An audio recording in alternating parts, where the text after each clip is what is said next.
teman-teman semuanya. Pada hari ini kita akan berdiskusi tentang aglomerasi dan disparitas wilayah. Jadi menurut beberapa referensi dan para tokoh menyebutkan bahwa aglomerasi itu merupakan upaya mengumpulnya para kaum migran ke dalam suatu wilayah. Apakah karena kekuatan-kekuatan politik atau karena permasalahan-permasalahan ekonomi atau permasalahan yang berkaitan dengan suatu keamanan, bencana, perang dan sebagainya. Nah, hal inilah kemudian nanti menimbulkan disparitas yang terjadi antara satu wilayah dengan wilayah yang lain. Nah, kesenjangan ini kerap kali terjadi, kesenjangan antara satu kota dengan kota yang lain atau satu desa dengan desa yang lain, bahkan kesenjangan yang terbesar terjadi antara desa dengan kota. Karena apa?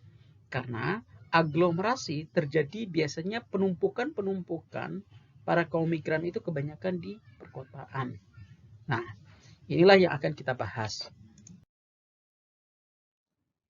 Kalau kita lihat bahwa ada disparitas spasial itu dibagi dalam 3 domain besar. Yang pertama, disparitas antara desa dan kota. Jadi disparitas desa dan kota ini biasanya kerap kali terjadi, sebetulnya hampir di semua negara, baik itu negara dengan menganut sistem kapitalisme ataupun sosialisme, sama. Tetapi di negara-negara kapitalis itu terjadi disparitas yang sangat tinggi antara desa dengan kota. Jadi semua pembangunan itu terjadi di kota. Sehingga apa? Sehingga banyak tersedianya sarana dan prasarana. Di perkotaan itu banyak sekali terbangun berbagai macam fasilitas kesehatan, pendidikan, sarana transportasi, dan lain-lain sebagainya. Nah, hal ini kemudian mendorong masyarakat di pedesaan pindah ke perkotaan. Karena apa? Di pedesaan mereka tidak memiliki fasilitas yang memadai tersebut. Di desa biasanya dijadikan sebagai tempat untuk bertani, kemudian beternak, atau untuk mengeksplorasi sumber daya sungai dan laut. Nah, di desa mereka memiliki potensi yang sangat luar biasa besar, memiliki kekayaan yang sangat luar biasa besar. Tetapi terjadi aglomerasi, terjadi perpindahan aglomerasi di perkotaan. Padahalnya di perkotaan belum tentu memiliki sumber daya yang bisa mereka eksplorasi. Di pedesaan jelas tanah masih luas, laut menyediakan ikan. Kemudian mereka bisa mengeksplorasi sumber daya yang lain. Tetapi lagi-lagi mereka pindah ke perkotaan karena bukan hanya sekedar bagaimana mereka mengeksplorasi sumber daya yang ada di pedesaan, tetapi mereka tidak memiliki berbagai macam akses atau memiliki fasilitas yang dapat mengeksplorasi sumber daya mereka. Mereka mungkin memiliki ikan yang banyak, tetapi mereka bingung kemudian harus dijual kemana karena tidak memiliki pasar yang memadai. Kemudian mereka bingung mau dibawa ke tempat mana karena sementara transportasi, jalan dan sebagainya tidak memadai mereka untuk membawa barang-barang hasil produksi mereka. Nah, di tengah-tengah kegamangan ini kemudian akhirnya terjadilah perpindahan tadi, migrasi atau disebut dengan urbanisasi ke perkotaan. Jadi sangat sederhana sekali. Kemudian yang kedua, disparitas regional.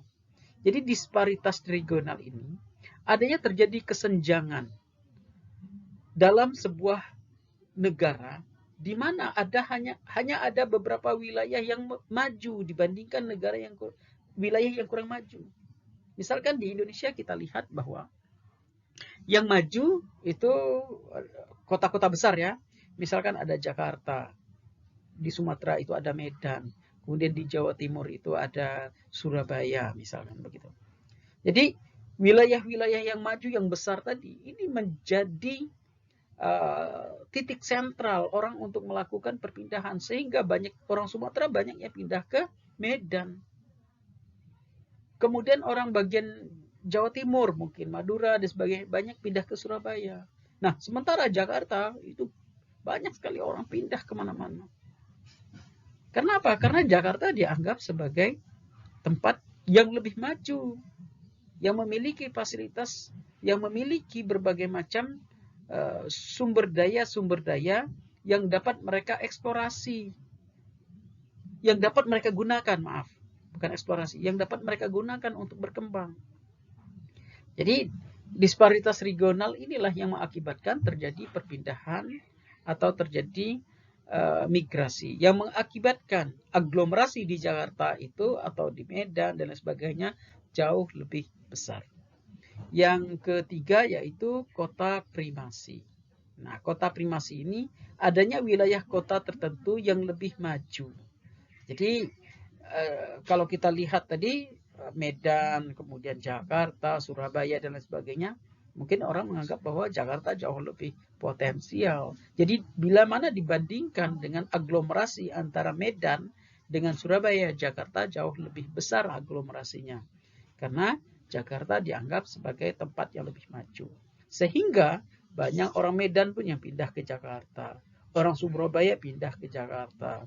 Dari mana-mana, Papua dan sebagainya pindah ke Jakarta. Karena Jakarta dianggap sebagai wilayah yang memiliki kelebihan-kelebihan atau yang lebih maju dibandingkan dengan wilayah yang lain. Kedua, kita akan membahas model-model perubahan regional. Jadi kenapa terjadi aglomerasi tadi? Yang pertama karena dalam sebuah wilayah itu pasti ada disebut dengan center, pusatnya, kemudian ada juga disebut dengan periferinya atau wilayah-wilayah pinggiran. Jadi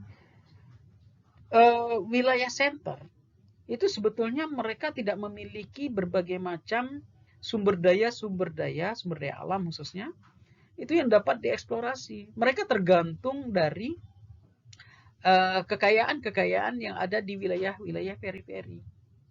Jadi sebetulnya wilayah periferi itu merupakan wilayah yang potensial yang sangat berpengaruh terhadap pengembangan wilayah pusat, wilayah senternya.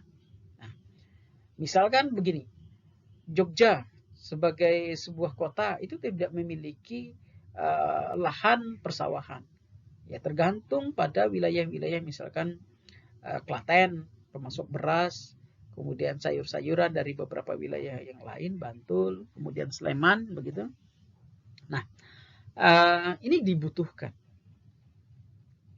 Tetapi dengan waktu yang bersamaan, banyak sekali orang-orang Bantul yang mencoba untuk bermigrasi ke perkotaan, ke Jogja. Orang Klaten juga melakukan bermigrasi. Padahalnya wilayah senter itu membutuhkan wilayah periferi untuk memberikan pasokan-pasokan berupa bahan-bahan sandang, pangan, dan sebagainya. Kemudian yang kedua, ini memang terjadi sebetulnya industrialisasi saat ini tidak hanya di perkotaan, tetapi juga berkembang ke beberapa wilayah yang lain, ke beberapa wilayah periferi. Tetapi terkadang yang menjadi masalah ketika pindah misalkan ke wilayah periferi, sumber daya manusianya gimana nih? Sementara tadi kita sudah bahas bahwa dengan aksesibilitas, fasilitas yang memadai di perkotaan, artinya sumber daya manusia untuk pengembangan industri itu tidak kurang. Artinya kita butuh tenaga yang memiliki keahlian khusus, ya banyak tersedia. Karena apa? Misalkan ahli pandai menjahit, ya ada siswa-siswa yang lulusan dari menjahit. Dalam hal ini, makanya sebetulnya industri itu lebih banyak berkembang di perkotaan, yang mengakibatkan orang-orang pedesaan pindah ke perkotaan, mengakibatkan terjadi aglomerasi yang sangat luar biasa di sini. Tetapi kemudian tadi sebagaimana saya sampaikan ya terjadi juga ekspansi ya, industri tadi pindah ke beberapa pedesaan yang disesuaikan dengan sumber daya yang ada di sana. Kemudian yang kedua terjadinya peningkatan kesadaran masyarakat pinggiran yang kemudian diikuti dengan perkembangan ekonomi. Nah, beberapa wilayah kita lihat misalkan mungkin puncak, kalau Jakarta itu orang-orang Jakarta biasanya pindah ke puncak. Kenapa mereka pindah ke puncak khususnya pada hari Sabtu dan Minggu? Karena masyarakat di puncak memiliki kesadaran bahwa mereka memiliki potensi yang sangat luar biasa, yang sangat besar, yang sangat indah, yang bisa dikembangkan. Sehingga terjadilah perpindahan. Jadi orang tidak lagi pindah ke Jakarta, tapi justru Jakarta yang pindah ke luar wilayah periferi tadi, khususnya hari Sabtu, Minggu, atau hari libur. Memang walaupun sebetulnya migrasi ini masih dalam bentuk migrasi temporer, mereka hanya pindah sementara waktu saja untuk menghilangkan kepenatan. Nah, hal ini juga berbarengan dengan poin 4 nih, yaitu sehingga perpindahan masyarakat ke wilayah periferi tadi diikuti dengan pengembangan sistem perekonomian. Jadi sistem spasial ini mengintegrasikan perekonomian pusat dengan perekonomian wilayah. Jadi migrasi dari perkotaan yang bersifat temporer ke pedesaan itu juga dapat meningkatkan perekonomian masyarakat. Yang kedua, bagaimana penafsiran dari kaum Marxis, neo-Marxis? Jadi menurut kaum Marxis ini, struktur spasial internal dalam sebuah negara, di negara-negara dunia ketiga, ini merupakan sebuah kegiatan sistem yang berjalan mengikuti dengan sistem produksi dan konsumsi. Jadi orang melakukan perpindahan atau perubahan-perubahan wilayah ini ditentukan oleh bagaimana perubahan sistem produksi yang terjadi, atau yang lainnya yaitu berkaitan dengan konsumsi masyarakat dunia. Nah, kita lihat bahwa saat ini dengan teknologi yang begitu maju, semestinya orang tidak perlu lagi melakukan migrasi ke perkotaan. Orang di pedesaan bisa membuat akun tertentu, kemudian mereka memasarkan hasil produksi mereka, kemudian mereka dapat menjual barang-barangnya. Ditambah lagi saat ini transportasi jalan-jalan sudah mulai bagus, mereka bisa mengirim barang-barang produksi mereka ke perkotaan tanpa mereka harus pindah ke kota. Mereka tidak perlu lagi pindah ke kota, misalkan mengakses pendidikan, karena sebetulnya berbagai macam platform digital saat ini bisa mereka akses. Nah, hal inilah yang kemudian kaum Marxis menyebutkan bahwa ya struktur spasial itu internal di sebuah negara ditentukan bagaimana sistem produksi dari negara itu dapat berjalan dengan baik. Oke. Ini teman-teman mungkin sudah kita pernah diskusikan di mata kuliah semester 3 kalau tidak salah saya. Nah, ini kita melihat bahwa bagaimana depressed region itu terjadi. Kalau kita lihat mungkin misalkan seperti ini ya. Wilayah yang pertama itu wilayahnya luas, populasinya sedikit. Artinya karena wilayahnya luas, masyarakat itu memiliki lahan yang lebih luas untuk bereksplorasi. Tetapi coba kita lihat misalkan di gambar yang kedua. Ini terjadi penumpukan. Orang-orang yang dari mungkin gitu ya, dari wilayah A ini pindah ke B.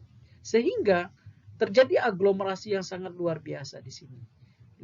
Kemudian wilayahnya mengecil, sumber daya manusianya itu meningkat, berkembang. Sehingga apa? Bisa saja orang tidak memiliki tanah. Bisa saja orang hanya memiliki tanah itu hanya untuk rumah. Tidak memiliki pekarangan, tidak memiliki halaman, dan sebagainya. Nah, ini terjadinya aglomerasi. Terjadinya aglomerasi ini mengakibatkan masyarakat atau perpindahan masyarakat ya yang mengakibatkan aglomerasi ini mengakibatkan mereka sebetulnya tidak memiliki lahan potensial yang bisa mereka kembangkan. Jadi mereka kehilangan tanah, kemudian mereka misalkan ke Jakarta, mungkin mereka nggak punya rumah, nggak punya tanah, ngontrak, atau mungkin tinggal di kolong jembatan. Kenapa? Karena kepadatan penduduk akibat dari migrasi mengakibatkan tanah menjadi mahal. Permintaan terhadap tanah jauh lebih besar. Nah, ini. Kemudian